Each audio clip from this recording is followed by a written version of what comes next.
All this started with the Prime Minister's address on the 15th of August, Independence Day, when he spoke about Atmanirbharta.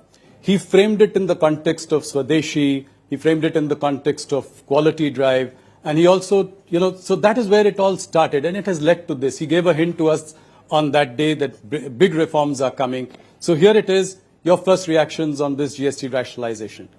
And I'd like to compliment Prime Minister Modi for taking this bold decision. I see this as the most transformative step the nation has seen possibly in the last 50, 60 years.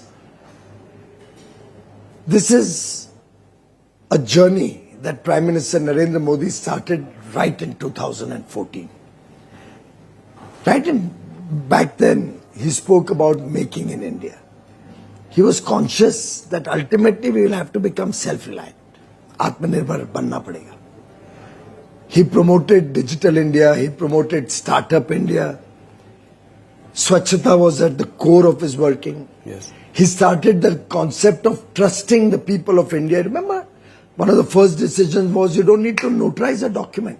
Right. It was crazy. A Xerox copy, they did a notary and you spend money, go and sit before and plead with somebody.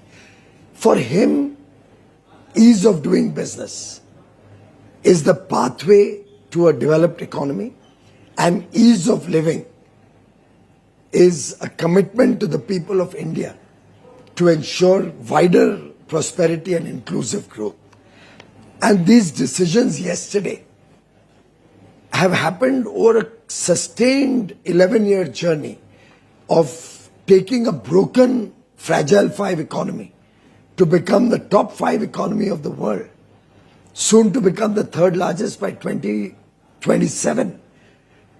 An economy that was low on growth, high on inflation, an economy that was starved of foreign exchange, with a completely broken banking system, an economy where there was no hope, investments were falling, Right. Our passport had no respect anywhere in the world. Inheriting that from the Congress, Prime Minister Modi, brick by brick, step by step, brought reforms, brought changes, showed that he trusted the people of India, focused on better quality of life for the poorest of the poor, through various initiatives, brought social security into their lives, got 25 crore people out of poverty, faced the crisis of COVID admirably, without letting the economy collapse as happened in many other developed nations. In fact, bouncing back so well that for 4 years now, we are the fastest growing large economy. Last quarter was 7.8% growth, Yes. with only 1.55% inflation.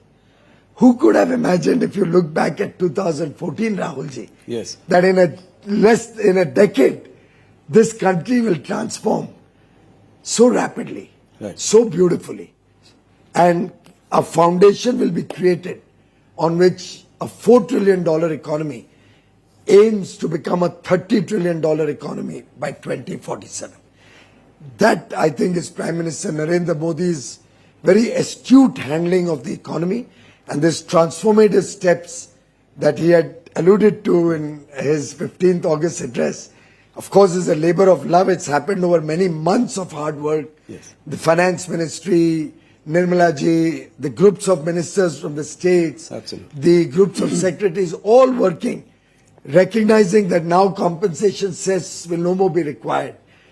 We got the elbow room to be able to give this huge bonanza, Right. and give our consumers the opportunity to spend more and give a boost to the Indian economy. So we'll discuss all these points one by one, but first let's stay with GST for a moment.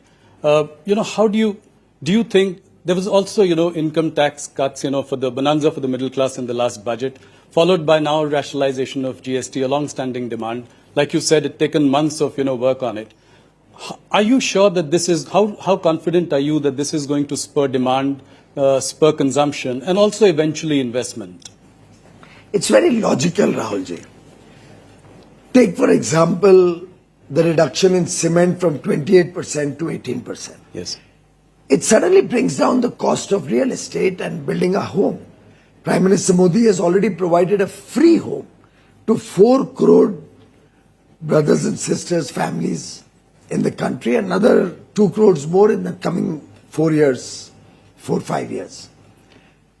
A reduction in cement price also helps the middle class now get the ability to own an affordable home. When you reduce the price for tractors, tractor parts, all other farm equipment, you are helping the farmer modernize, helping him improve his productivity. Right.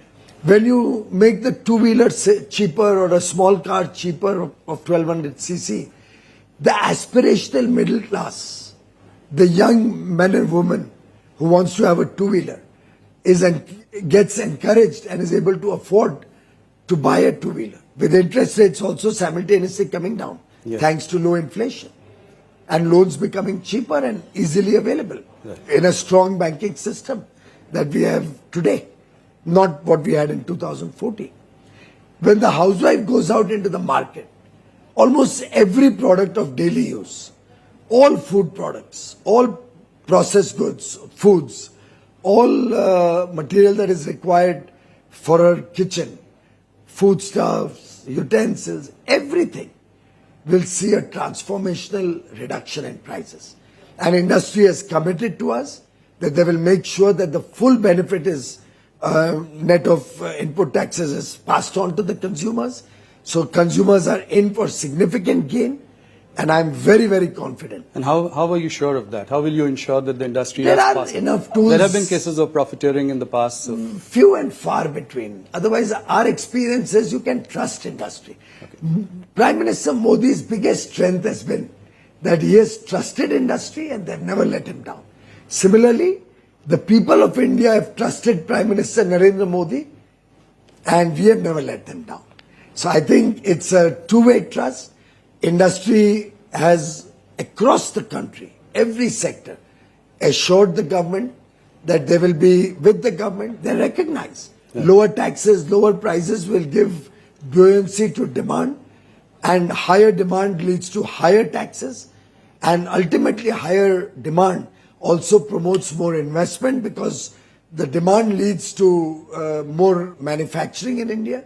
So it's a virtuous cycle of growth, and the multiplier impact is what will give India a big boost. Okay. Let us also talk a little bit about the revenue implication or the revenue impact that this might have. You know, by one estimate, about 48,000 crore would be the revenue impact. Do you see that, you know, we will be able to take care of this, and, you know, any kind of fiscal slip that you see, you know, going forward? Rahulji, we are currently collecting nearly 2 lakh crores every month. And with this boost in demand, the revenue will probably go up rather than being a revenue So loss. you're expecting some amount of revenue buoyancy as a result of this. So it is always so. And I think every theory, right, economic theory suggests that. Right. And for that matter, in 2 lakh crore a month, so 24 lakh crore, 22 lakh crore collected in a year. Yes. This is hardly a very consequential amount. Right. You know, if you look at the Q1 GDP numbers at 7.8, you know, it's a 5-quarter high. How do you react to these numbers, especially in the context of, you know, someone calling it a dead economy? Well, I think Mr. Rahul Gandhi has been a naysayer and a person who could never understand economics. We have seen that over the years. He sees ghosts where there are none. He cannot appreciate that the people of India are seeing significant improvement in their lives. He has not yet been able to reconcile that the people of India have voted him out 3 times in a row. It's a rocket that somehow seems to fail every time it tries to take off. Mr. Rahul Gandhi actually hurt the sentiments of 140 crore Indians who can see the improvement in their lives, who can see that Prime Minister Modi has reduced their income tax, who can see that Prime Minister Modi is providing 80 crore Indians, even after they have come out of poverty, with free food grains, who can see that the fertilizer prices haven't gone up in 11 years, because Prime Minister Modi has made sure that any burden of increase in tax prices, and there has been a huge increase in fertilizer price, is borne by the central government. Prime Minister Modi is a sensitive human being, very, very concerned and caring for the last man at the bottom of the pyramid. Right from day one, he worried about their social security. Right from day one, he committed his government to the poor, to the marginalized sections, to the unbanked sections of society. After all, what was Jan Dhan account? He made the bank doors open for every citizen of this country. Right. What was Ayushman Bharat? And finally, even everybody above 70 getting free healthcare. So today, 65 crore, 62 to 65 crore brothers and sisters, and everybody above the age of 70 included, is eligible for free healthcare. With the reduction of premium GST on premium on life and health policies from 18% to zero. Yes. It's a massive reduction. Yeah. The middle class will get an ability to buy more insurance and secure their future, their health, and an unfortunate incident in their lives or anybody in their family's lives. So I think it's a very concerted effort over the years in a very smart fashion, while making sure the sanctity of the fundamentals of the economy remains strong, while making sure we don't slip back, Right. but only power on for a brighter and brighter future for every Indian in India. I think Prime Minister Modi has clearly shown that good economics can also be equal to good politics. The old adage of the Congress, which itself used to always be looking at very, very low ambition ideas, which was full of scams and scandals, the Colgate, the telecom scam, the Commonwealth Games scam, the Antrix Devas, the list goes on and on. Prime Minister Modi in 11 years has run an honest government, and honest government will always have money to spare to give benefit worth over 2 lakh crores in one shot through the reduction of GST. So will it give some comfort to the markets as well? They have been slightly soft over the last few quarters. Do you think it will also give market men a reason to celebrate because bold reforms are on the way, that this government is not hesitant to take risks? I think very clearly the market recognizes that we are in safe hands. They recognize that a decisive, strong leader like Prime Minister Modi will always keep national interests ahead of everything else. And therefore, if you see, while they've been a little soft, but they've been range bound. Yes. Between 24,500 and 25,500, the Nifty has moved. Right. But I'm very confident that this and the impact of this starting on the first day of Navratri on 22nd September will give a big leg up to the economy, to GDP growth, will ensure that Indian investments continue to power on, will attract more people to set up base, because ultimately when there's demand, Yes. there will be interest in investment to meet that demand. And a growing demand means growing jobs. Right. The growing number of people required in the supply chain. More investments will lead to jobs in the manufacturing side. Right. Services is already growing in a double-digit level. You saw the numbers, the services PMI is at an all-time high almost. Right. So I think all in all, India is poised for a very bright future. I assure you our exports also this year will be higher than last year. Let's come to that.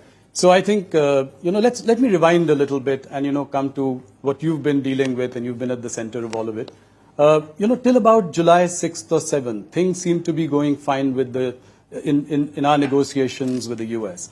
Then in a matter of weeks, we had a tariff of 25%, then another 25% on top of that. What went wrong in these few weeks?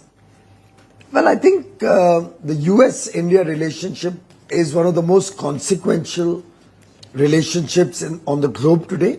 We are two very large democracies. We believe in the rule of law. We are allies and friends for long. We have had certain blips, like we had the sanctions post the nuclear tests in 1998. Yes. I look at this only as one more situation which will pass as there's a deeper understanding of the reality of the situation. And I'm very confident this relationship will only strengthen in the years to come. And how soon do you expect things to resolve? It could happen soon enough. It may take some time. irrespective, we will continue to be friends. We will continue to be engaged with the United States.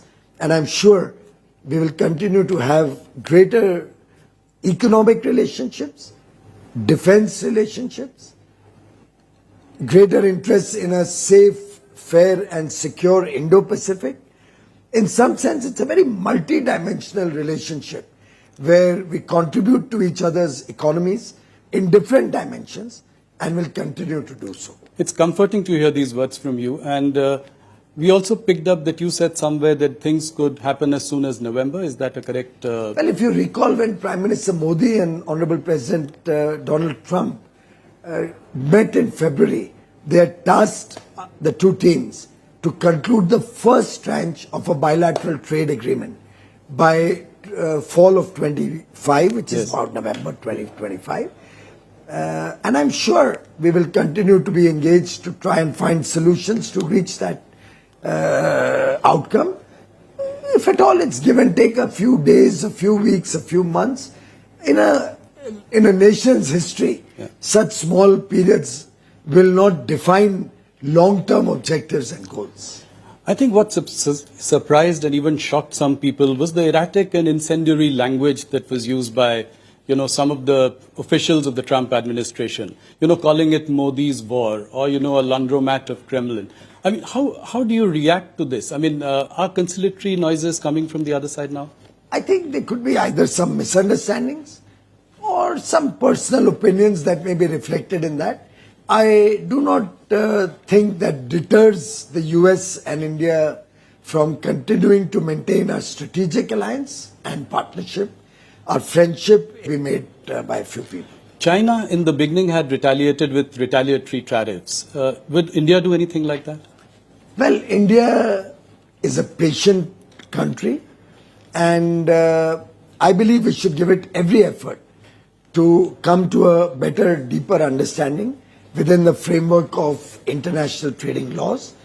And therefore, I think we have always believed in dialogue, in diplomacy, and an effort to strengthen rather than weaken relationships. So President Trump has recently said that, India has offered to cut tariffs to zero and time is running out. What do you say to that? Do you agree with... Well, I never negotiate such agreements and free trade deals with the media. We negotiate behind closed doors.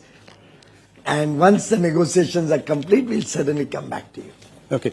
So what are the red lines? Which are the no-go areas for you? Things that we will not compromise on. I think any issue that can hurt national interests, that can hurt the interests of our farmers, our fishermen, our MSME industry, issues which are sensitive with religious sensitivity, those would be broadly the issues where India would need a more understanding when we finalize the framework of our agreement.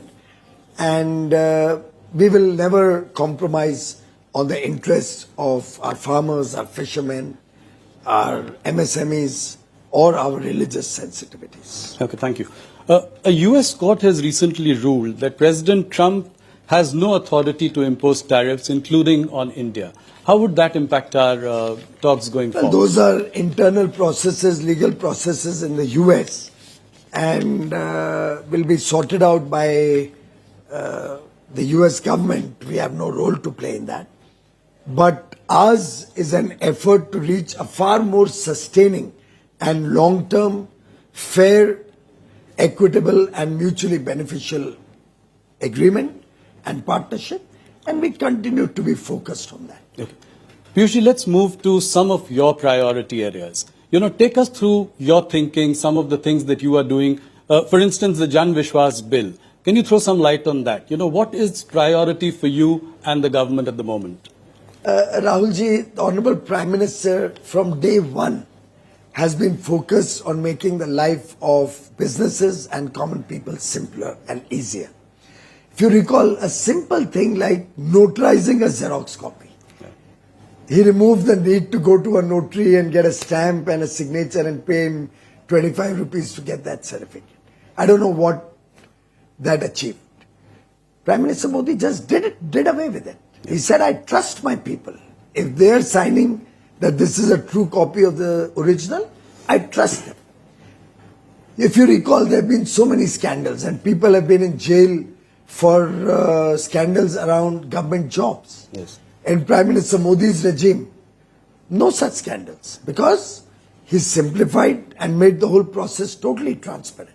For example, now the class 3 employees don't have to go through an interview. It's on merit based on their written exam and their academic performance that they can get a job.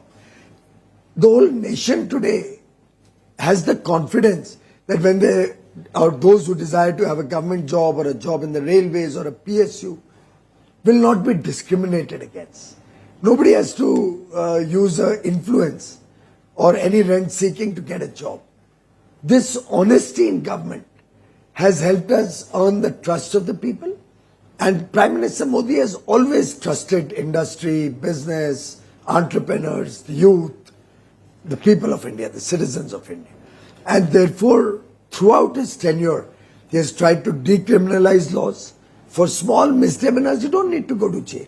You know, there used to be a law at one point of time that if an employee of the Delhi Municipal Corporation, a sewage cleaning employee or an employee was involved in Swachhata in the Delhi Municipal Corporation was absent for 1 month, he could go to jail for that. Right. Now, those kind of obsolete laws needed to be addressed, and he's removed over 1,500 obsolete laws. We have identified many more which we plan to remove. He has decriminalized several sections and provisions of the law through Jan Vishwas Bill 1, which is working admirably. Yeah. Now we've come out with Jan Vishwas Bill 2, and Jan Vishwas is a two-way Vishwas. The government trusts the people of India because the people of India trust the Prime Minister Narendra Modi and his government. And it is that trust which encourages us. The second Jan Vishwas Bill already has 355 provisions being decriminalized. And he has directed us to look for many more. And you'll be happy to know my department has already identified 500 more, which can be decriminalized. Similarly, we are looking at reducing compliance burden, making process and procedures simpler, reducing the paperwork, bringing things online. The idea is that businesses focus on their business. Industry focuses on industry. Traders focus on giving good service to their consumers. Make it easier to do business.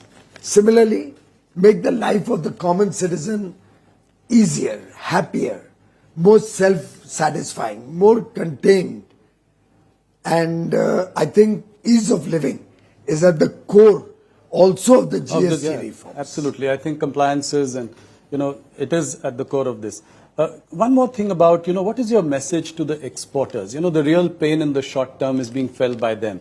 Will you make it somewhat possible for them to sell in India? Will it be a possibility? And what steps are you taking to do that? Fortunately, the timing of the GST reduction at such massive levels couldn't have been better.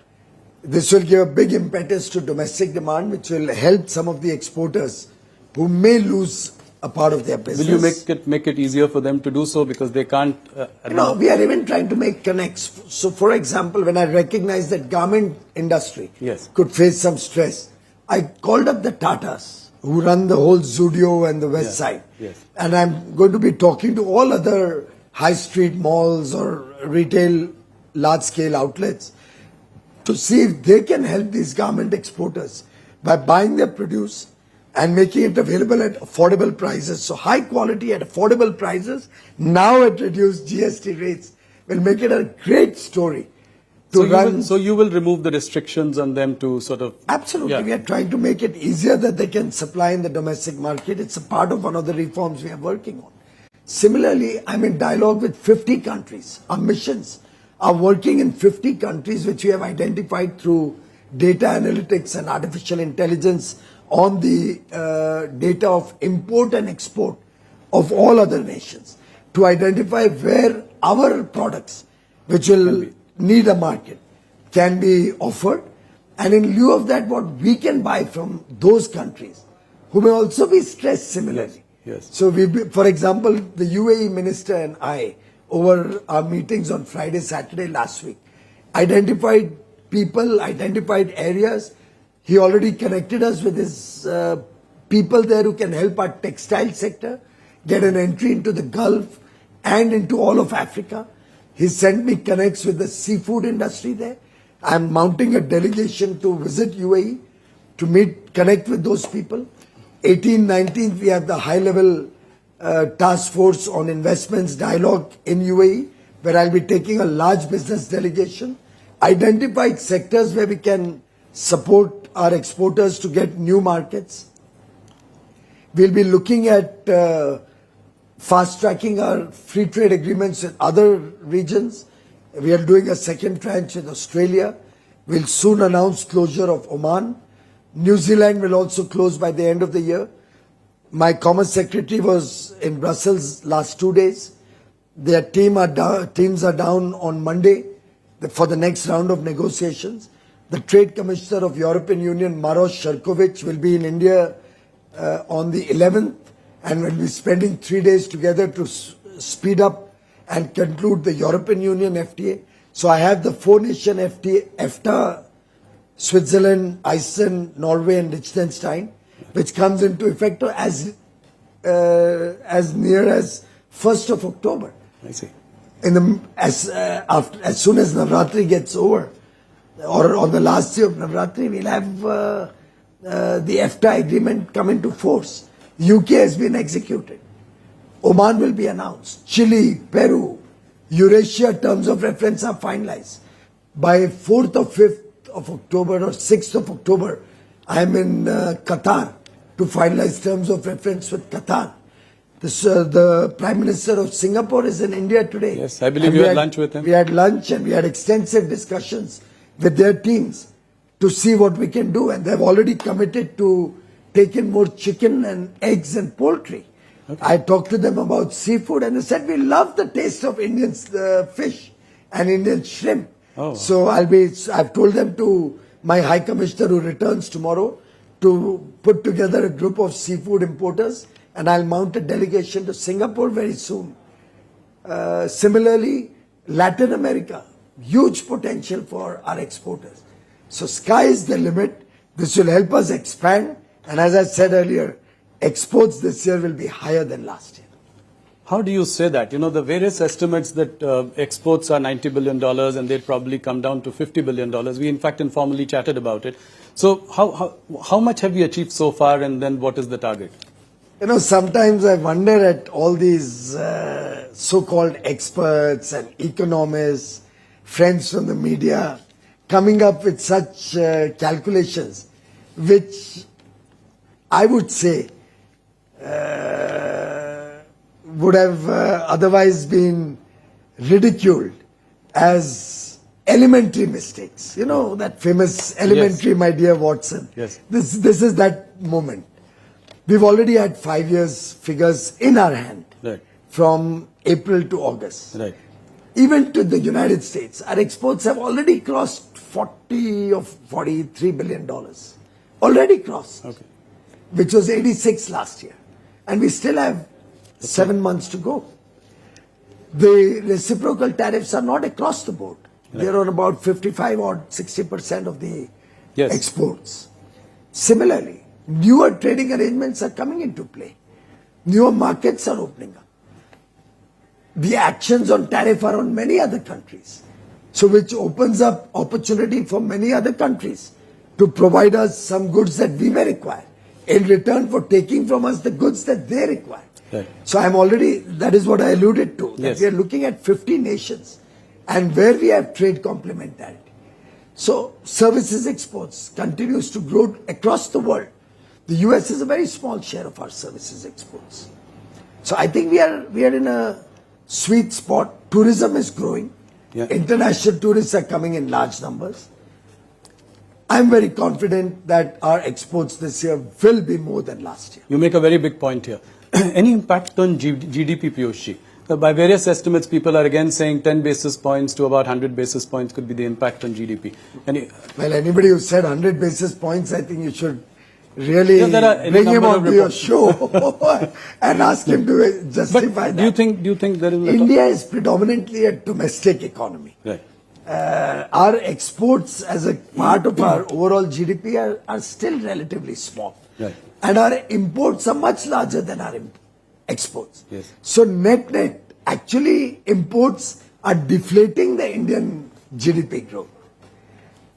Keeping that in mind, I'll give you a comparable. COVID, we saw exports fall Yes. because of the overall Absolutely. world situation. Do you know, imports fell far more than exports. And we actually landed up with a trade surplus during COVID. So Indian economy is a very complex economy. And therefore, I do not think that the impact on the GDP will be significant. Whatever little impact it could have. And drill it down. Yeah. Drill it down to the goods affected by GST. By the- Within that, you'll find gems and jewelries. $13 billion. What's the value add? Still very small. Right. And it's an area where I look for alternate markets in the Gulf, for example, in the eastern part of the world. So we'll be able to make up several products which will have a huge increase in demand domestically. We'll make up for that. The value add, if you see holistically on the total exports impacted by one nation's action, are not significant enough to hurt the Indian GDP story, which is the world's fastest growing large GDP. I'm very confident that collectively with the effort of 140 crore Indians now committed to go Swadeshi, now very charged that I will buy goods made in India. And Prime Minister Modi has very nicely defined it. Yes. He said, देश की मिट्टी में बना माल और देश के हमारे भाई बहनों के खून पसीने से बना हुआ माल. Yes. Yani goods made on Indian soil by the sweat and toil of our Indian labor, Indian workers. The ownership doesn't matter. Doesn't matter. Yeah. That's Let the definition. investment come from all over the world. Yes. As long as it adds jobs, economic activity in India, it's a made in India product. And by the way, if you see Prime Minister Modi's work, you will see in that the vision and mission of Mahatma Gandhi. Mahatma Gandhi wanted Swachhata. For years, the nation yearned for that Swachhata, desired it, but never saw it. We would praise Singapore. We would praise other parts of the world, Europe, America, UAE. But nobody did anything about Swachhata till Prime Minister Modi came into government. Mahatma Gandhi's mission used to be Swachhata. Mahatma Gandhi wanted everybody to have a decent place Yes. for their daily routines. Pradhan Mantri Modi built 12 crore toilets, took a toilet to every school, every college, so that nobody has to face the dignity of going into the fields for their daily Of course. routines. No, that was a big initiative. Mahatma Gandhi always spoke about Swadeshi. Yes. He actually built the freedom movement around Swadeshi. Lokmanya Tilak was a big proponent of Swadeshi. He always wore khadi. Mahatma Gandhi ji, Sardar Vallabhbhai Patel, they all promoted khadi. After independence, the first prime minister to promote khadi, or rather I would say the second, after Lal Bahadur Shastri, is Prime Minister Modi. And relentlessly has promoted khadi. Relentlessly has been in the pursuit of Swadeshi. Absolutely. And now the nation has risen as one to promote Swadeshi. I appeal through your channel. Yes. All our Indian brothers and sisters, all viewers of Network 18, please commit yourself to Swadeshi. Please commit yourself to buying made in India goods. Whatever may have happened in the past is fine. At least in the future, let's all go for Swadeshi.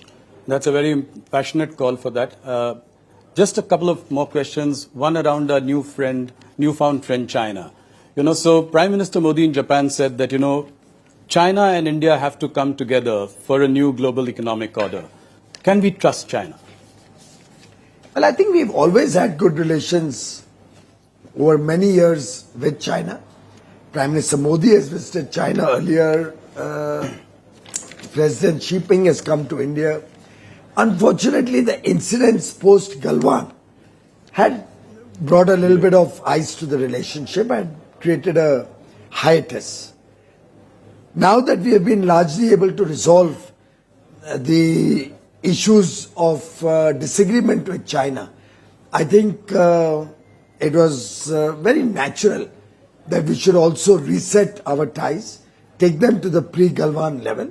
And I think attending an SCO summit where many countries were all getting together had a multilateral dimension also, and a dimension of a whole grouping, because SCO is a pretty large group, just like many other groups in the world. NATO is a very large group, the OECD countries is a large group, SCO is a large group. And Prime Minister Modi attending the SCO there has signaled that we have a thaw in the to get back in the frost, get back into better relationship. India believes in good relationships with everybody in the world. Vasudhaiv Kutumbakam. Absolutely. The world is our family, is at the core of our philosophy. No, it was a huge message, Prime Minister's visit, and his coming together with Putin and Xi Jinping. In China, I would only urge you and the people of India not to look at the relationship with one country through the lens of the relationship with another country. Absolutely. Our relationships with each country stand on their own legs. Yeah. No, I was coming to the point, we have a huge trade deficit with China. So how do we ensure greater access to Indian goods and services in China? Prime Minister Modi has raised this issue in his dialogue with his counterpart in China. Okay. And we will be looking to work together to see how we can expand opportunities for Indian businesses in China, and how we can work to collaborate and work together to see that the Make in India program and Swadeshi manufacturing gets a boost in the years to come. So, by the same token, Press Note 3 puts, fetters on Chinese investments in India. So, with relations improving, do you see any changes in Press Note 3? Well, I would allow time to take the decision. I would not like to preempt what will happen in the future. But I can assure you that Prime Minister Narendra Modi is looking at everything that can help ease of doing business and ease of living. He's looking at it very holistically for comprehensive, fast-paced next generation reforms, and the massive GST concessions, the massive GST reduction, the transformational story around yesterday's GST decisions is only the beginning of much more to come. Couple of more questions, small questions. In light of this, trade diversification going forward is really important for India. So you've recently, done a big deal with UK. What is, how are you seeing, what is it in the works with EU? Can we hope? Very rapid progress. Yeah. Very rapid progress. My Commerce Secretary has returned yesterday. He reported that discussions made good progress and a lot of work has happened. Their team is here in the same office, next door rooms. You'll have 8 rooms full of bilateral meetings going on for settling many chapters, many legal aspects and issues of discussion over the whole of next week. The Trade Commissioner Maros Sherkovich is landing in India on 11th. We have 3 days of very, very intense discussions ahead of us. So we hope and we are very confident of having a very good, fair, equitable and balanced, sustaining long-term relationship with the EU. And soon. Quite soon. My last question. Does it worry you that, rupee is at an all-time low against the dollar? Scott Bessent also referred to it recently. How would you react to that? Well, we are monitoring the situation and we are very confident that things will get back to normal in the near future.